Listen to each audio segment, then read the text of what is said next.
অবশেষে আমরা এখন বর্তমানে কাশী বিশ্বনাথ যে টেম্পল, তার আগে যে ব্রিজটা আছে, এতক্ষণ পর সত্যি কথা বলতে সে ব্রিজের নিচ দিয়ে যাচ্ছি। আর সবচেয়ে বড় কথা, আমরা অলরেডি 3টে রাজ্যর মধ্যে এন্টার করেছি। 2টো রাজ্য অলরেডি পেছনে ফিরে এসেছি, 3টে রাজ্য।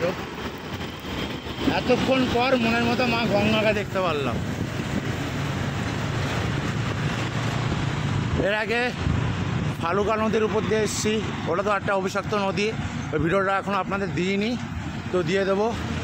মেন কথা, আমরা ভিডিও ছাড়ার সঠিক সময়ও পাচ্ছি না, কারণ আমাদের সাইকেলিং করতে করতে আমাদের দিন শেষ হয়ে যাচ্ছে।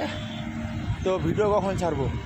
এই যে কাশী বিশ্বনাথের ব্রিজ, আর এই যে সেই মা গঙ্গা তীরে যে কাশী বিশ্বনাথ স্থাপন, এটা তার প্রমাণ। চলো চলতে থাকি কাশী বিশ্বনাথের উদ্দেশ্যে, আর তোমরা মজা নাও।